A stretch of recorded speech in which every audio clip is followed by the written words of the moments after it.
바울의 편지입니다. 에베소서, 골로새서, 그리고 빌레몬서와 함께 사도 바울이 로마 감옥에서 기록한 것으로 알려져 있습니다. 이 서신의 이름처럼 이 편지는 빌립보 교회 공동체에 속한 성도들에게 보내졌습니다. 바울은 본래 철저한 바리새인으로 부활을 전하는 그리스도인들을 박해하던 사람입니다. 그런데 그 자신이 직접 부활하신 예수님을 만나서 회심하게 되었고, 이후로는 평생 동안 부활하신 주님을 증거하는 그런 사명을 감당했습니다. 바울이 오늘 본문에서 말하고 싶은 것을 세 개의 짧은 문장으로 요약할 수 있는데, 그 첫 번째는 이것입니다. 육체로 따지자면 나도 꽤 잘 나갔던 사람이다. 저를 한번 따라해 보실까요? 육체로 따지자면 나도 꽤 잘 나갔던 사람이다. 여러분의 이야기 같으십니까? 4절에서 바울은 이렇게 고백합니다. 그러나 나도 육체를 신뢰할 만하며 만일 누구든지 다른 이가 육체를 신뢰할 것이 있는 줄로 생각하면 나는 더욱 그러하리니. 그리고 바울은 이 말을 이어서 설명하면서 자신이 가졌던 특권들을 일일이 열거하고 있습니다. 이런 것들입니다. 그는 생후 8일 만에 할례를 받았던 정통 유대인이었습니다. 할례는 아브라함 때로부터 내려오는 유산으로 선택받은 민족으로서의 표시를 남자의 몸에 남기는 의식이죠. 또 그는 이스라엘 베냐민 지파 출신의 히브리인이었다고 고백합니다. 야곱의 예언대로 베냐민 지파는 물어뜯는 이리와 같이 용맹한 지파였습니다. 이 지파에서 홀로 모아방을 물리쳤던 사사 에훗이 탄생했고, 또 암몬을 물리쳤던 이스라엘 초대왕 사울과 같은 뛰어난 용사들이 나왔던 그런 지파입니다. 또 바울은 율법을 철저하게 준수하는 바리새파 사람이었다고 말합니다. 바리새파 사람들은 지독하리 많지 율법을 철저하게 지켰던 사람들이죠. 바울 자신이 그 율법을 지키는 일에 흠이 없었던 철저한 사람이었다고 고백하고 있습니다. 또 그는 그리스도인들을 박해하던 일에 열심을 가졌던 유대인입니다. 이스라엘에서 그리스도인들을 박해하는 것으로는 성에 차지를 않아서 대제사장에게 공문을 받아서 다마스커스까지 이르는 긴 원정을 떠날 만큼 그는 특별한 열심을 가진 그런 사람이었습니다. 또 여기서 말하고 있지는 않지만 바울은 태어날 때부터 로마 시민권을 겸해서 갖고 있는 사람이었습니다. 천부장이 대답하되 나는 돈을 많이 들여 이 시민권을 얻었노라. 바울이 이르되 나는 나면서부터라. 로마 시민권은 당시의 모든 사람들이 부러워하는 최고의 자격이었습니다. 돈을 많이 들여서 그것을 얻었던 천부장 루시아조차도 바울을 부러워할 정도였습니다. 이 모든 것들은 사실상 내세울 만한 것이었고 자랑할 만한 것이었습니다. 그런데 바울은 그렇게 좋은 것을 버렸다고 고백합니다. 바울 자신의 표현을 빌리자면 배설물처럼 버렸다고 했습니다. 내가 모든 것을 잃어버리고 배설물로 여김은. 배설물을 아까워하고 그것을 버리지 못하는 사람은 실은 전문가의 상담이 필요한 사람입니다. 유아기에 있는 아이들을 제외하면 배설물을 버리는 일을 아까워하는 사람은 거의 없죠. 유아기 아기들은 그것이 자신의 몸에서 나왔기 때문에 자신의 일부라고 생각한답니다. 그래서 배변 연습을 할 때 그것과 헤어지는 연습 없이 물을 내려버리면 한동안 굉장한 상실감을 느낀다고 하죠. 그러나 여러분, 성인이 되었는데도 그런 일에 갈등을 겪는다면 그 사람에게는 문제가 있는 것이 분명합니다. 배설물은 더러운 것이기에 두고 간직할 만한 것이 아니죠. 그러므로 배설물처럼 버렸다는 이 바울의 표현은 아주 확신에 차서 조금도 미련을 두지 않고 아주 간단히 그것을 버렸다는 뜻입니다. 그런데 그가 버린 것들을 다시 곰곰이 생각해 보면 사실 그것들은 배설물 취급을 받기에는 좀 아까운 것들이었습니다. 그것은 화려하고 꽤 괜찮은 것들이었죠. 자신에게 후광을 주고 앞길을 열어줄 수도 있는 고마운 것들이었습니다. 이런 것들을 배설물처럼 버린다는 것이 어떻게 쉽겠습니까? 좋은 것을 버릴 수 있으려면 그것과 비교가 되지 않는 절대적으로 더 좋은 것이 있어야만 합니다. 여러분, 제 말을 잘 들어보십시오. 얻게 될 그것이 버리게 될 것들보다 더 좋다는 확신이 없다면 우리는 그것을 절대로 버릴 수 없습니다. 여러분, 제 이 말에 동의하십니까? 바울은 바로 그런 것을 발견했다는 것이죠. 그것은 바로 예수 그리스도였습니다. 또한 모든 것을 해로 여김은 내 주 그리스도 예수를 아는 지식이 가장 고상하기 때문이라. 내가 그를 위하여 모든 것을 잃어버리고 배설물로 여김은 그리스도를 얻고 라고 고백합니다. 바울이 가졌던 이전의 배경을 순식간에 버리도록 만들어준 것, 지체함 없이 그것을 내던져 버릴 수 있도록 해준 그것, 그 고상한 것이 바로 예수님이었습니다. 마태복음 13장에는 예수님께서 천국을 비유로 해주신 말씀이 등장하는데, 한 사람이 밭에 감추어져 있던 보화를 발견했다고 했습니다. 그는 원래대로 그것을 다시 잘 숨겨두고는 집으로 돌아갑니다. 아마도 입가에 번져가는 미소를 참는 일이 쉽지 않았을 것이라고 생각됩니다. 그는 집으로 돌아가서 자기의 소유를 다 팔았고 그 밭을 샀다고 기록되어 있습니다. 밭에 숨겨진 그 보화가 자신의 전 재산보다 더 귀하다는 절대적인 확신이 없었다면 그는 절대로 그것을 처분할 수 없었을 것입니다.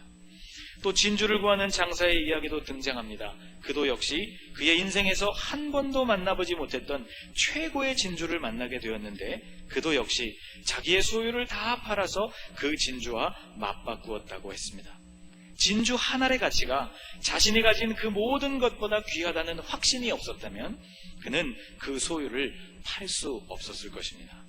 바울은 지금 그런 얘기를 하고 있는 것이죠. 그는 예수를 얻기 위하여 모든 것을 버렸다고 했습니다.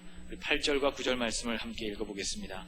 내가 그를 위하여 모든 것을 잃어버리고 배설물로 여김은 그리스도를 얻고 그 안에서 발견되려 함이니.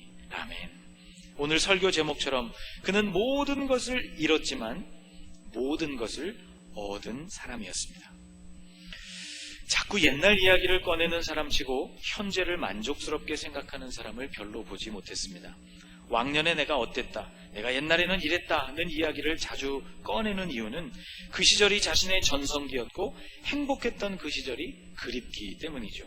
즉 다른 말로 한다면 현재에는 별로 행복하지 않다는 반증이 되는 셈입니다. 그런데 지금 바울이 그의 과거의 이야기를 잠깐 꺼내고 있는 그 이유는 그 시절로 돌아가고 싶기 때문이 절대로 아니었습니다. 오히려 그 반대입니다. 바울은 이렇게 말하고 있는 것이죠. 예수를 얻고 그리고 그 외의 모든 것들을 잃어버린 지금이 오히려 나는 내 생애에서 가장 행복하다고 말입니다. 바울이 오늘 본문에서 말하고 싶은 것을 3개의 문장으로 요약할 수 있다고 했습니다. 그 2가지를 지금 살펴보았습니다. 첫째는 육체로 따지자면 나도 꽤 잘 나갔던 사람이다 라는 것이고, 둘째는 방금 살펴본 대로 그런데 그것보다 훨씬 더 좋은 것을 내가 만나서 그것을 버렸다는 고백입니다. 더 좋은 분 예수님을 만났기 때문이었죠. 그리고 3번째로 그가 하고 있는 고백은 예수님을 만난 후로 나에게는 새로운 목표가 생겼다고 바울은 고백합니다. 바울에게 일어난 변화는 가치관의 변화였습니다. 무엇을 가치 있고 중요하게 생각하는가 하는 그 기준이 달라진 것이죠.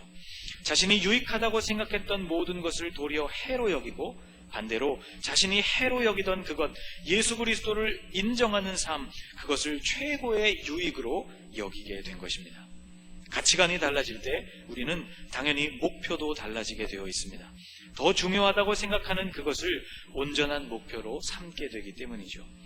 이후로 바울에게는 새로운 목표가 생겼습니다. 바울에게 생긴 새로운 목표는 2가지였다고 말할 수 있는데, 첫째는 그리스도를 얻고 그 안에서 발견되는 것입니다. 이것은 그가 지금 이루었고 그리고 이미 누리고 있는 것이었습니다. 내가 그를 위하여 모든 것을 잃어버리고 배설물로 여김은 그리스도를 얻고 그 안에서 발견되려 함이니. 그는 이미 그리스도를 얻었고 그리스도 예수 안에서 발견된 존재가 되었습니다. 그에게 생긴 또 하나의 목표는 예수님의 죽으심과 부활을 본받는 것이었습니다. 이것은 그에게 아직 완성되지 않은 미완의 목표였습니다. 12절에서 바울은 이렇게 고백합니다. 같이 한번 읽어보겠습니다. 내가 이미 얻었다 함도 아니요 온전히 이루었다 함도 아니라 오직 내가 그리스도 예수께 잡힌 바 된 그것을 잡으려고 달려가노라. 아멘. 이 새로운 목표는 내가 아직 얻은 것이 아니고 온전히 이룬 것도 아닙니다. 나는 그것을 성취하기 위해서 오늘도 달려갑니다. 라고 바울은 고백하고 있는 것입니다. 그 목표, 아직 성취되지 않은 그 미완의 목표가 무엇일까요? 그 위대한 목표는 10절과 11절에 이렇게 기록하고 있습니다.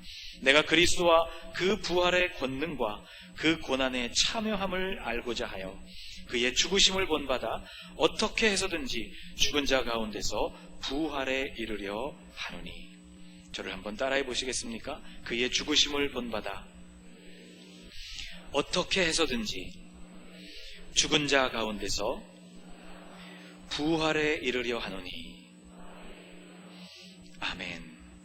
바울이 예수님을 만나서 달라지게 된 후 그는 아직 성취하지 못했고 성취하기를 간절히 원하는 변화되어진 그의 목표는 예수님이 고난을 받으시고 돌아가신 후에 부활하신 것과 같이 자신도 고난을 받고 그리고 죽고 그리고 부활에 이르는 것이었습니다.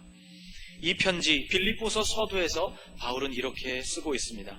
이는 내게 사는 것이 그리스도니 죽는 것도 유익함이라. 그리고 바울은 그의 평생의 삶을 통해서 이 간절한 소원을 이루게 되었습니다. 사랑하는 여러분, 오늘 우리는 부활절을 맞았습니다. 여러분이 생각하고 계시는 고상한 삶이란 무엇입니까? 여러분에게는 바울과 같은 가치관의 전환이 일어나셨습니까? 그로 인하여서 여러분의 삶의 목표도 달라지셨습니까? 그리스도를 위해서 살고 그리고 죽고 그리고 부활하는 것이 여러분의 삶의 최고의 목표가 되셨습니까? 예수님처럼 살아가는 것을 여러분 목표로 하고 계십니까? 여러분, 오늘 저와 여러분이 그렇게 되실 수 있기를 간절히 축복합니다. 기도하겠습니다. 오 주님, 우리의 삶에 고난을 받아들이려는 마음이 부족한 것, 주님께서 죽으신 것과 같이 죽으려는 마음이 선뜻 들지 않는 것, 예수님처럼 사는 것이 별로 매력적인 목표로 우리에게 다가오지 않는 이유는 우리의 가치관이 달라지지 않았기 때문임을 발견했습니다. 무엇을 배설물처럼 여기고 무엇을 가장 고상한 것으로 여기는가에 대한 우리의 기준을 돌아보게 하시니 감사합니다. 하나님, 이 둘의 위치가 바뀌지 않기를 원합니다. 예수님의 십자가 사랑을 온전히 알게 하옵소서. 그 사랑의 깊이와 넓이를 헤아려 보게 하옵소서. 그래서 그리스도 예수를 아는 지식이 가장 고상하고 예수님처럼 사는 것이 마땅한 우리의 삶의 목표가 되게 하옵소서.